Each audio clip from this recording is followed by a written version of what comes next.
প্রিয় সহকর্মীবৃন্দ, আপনাদের সাথে শীঘ্রই ইনশাল্লাহ দেশের মাটিতে ইনশাল্লাহ দেখা হবে। যে মানুষেরও কিন্তু আপনাদের কাছে প্রত্যাশা আছে। মানুষ যখন জানে যে আপনি বিএনপির নেতা, বিএনপির কর্মী, তখন কিন্তু মানুষেরও আপনার কাছে প্রত্যাশা আছে। এবং আমাদেরকে কিন্তু সেই প্রত্যাশার সাথে সামঞ্জস্য রেখে চলতে হবে। অর্থাৎ বারে বারে আপনারা নিশ্চয়ই শুনেছেন, আমি বিভিন্ন সময় বক্তৃতা বিবৃতিতে বলেছি, জনগণের সঙ্গে থাকুন, জনগণকে সঙ্গে রাখুন, জনগণের সাথে থাকুন, জনগণকে সাথে রাখুন। প্রিয় সহকর্মীবৃন্দ, আমি একজন রাজনৈতিক কর্মী, এবং আমার সামনে আজকে এই হলরুমের ভিতরে, এই হলরুমের বাইরে, এই ক্যামেরার মাধ্যমে আমি যত মানুষকে, এই যে এখন হলরুমের বাইরে আমি দেখতে পাচ্ছি, এই যত আমার নেতা কর্মী মানুষকে আমি দেখতে পাচ্ছি, প্রত্যেকে কিন্তু আপনারা একজন রাজনৈতিক কর্মী, তাই নয় কি? এই মুহূর্তে প্রত্যেকে একজন রাজনৈতিক কর্মী, তাই তো নাকি? আপনারা রাজনৈতিক কর্মী, আমি তো রাজনৈতিক একজন কর্মী। এই যে দেখেন, সবাই হাত তুলেছেন, আপনারা রাজনৈতিক কর্মী। এখন সহকর্মীবৃন্দ, এই রাজনৈতিক কর্মীর মূল দায়িত্ব কি? মূল দায়িত্ব হচ্ছে মানুষকে খুশি রাখা, জনগণকে খুশি রাখা, জনগণের সমর্থন আপনার পক্ষে রাখা।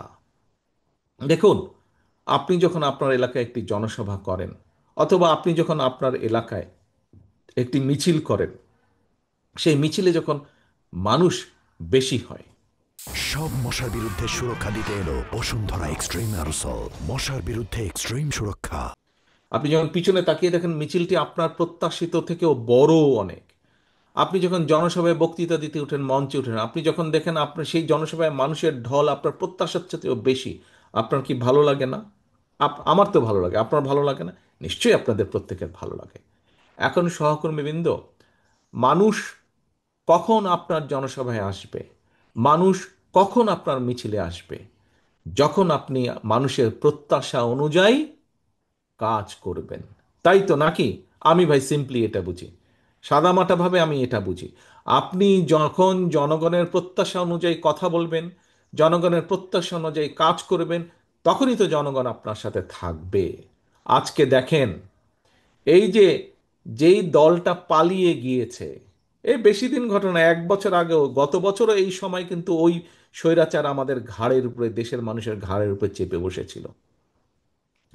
আজকে যেই স্বৈরাচারকে বাংলাদেশের মানুষ বিতাড়িত করে দিয়েছে, এই দেশ থেকে বিতাড়িত করে দিয়েছে। কেন বিতাড়িত করে দিয়েছে? তার অন্যতম মূল কারণ হচ্ছে, এই দেশের মানুষ যেভাবে চেয়েছিল, তাদের দল, তাদের নেতারা, তাদের কর্মীরা সেভাবে কথা বলেনি, সেভাবে কাজ করেনি। তাই তো নাকি? এক কথায় তো তাই।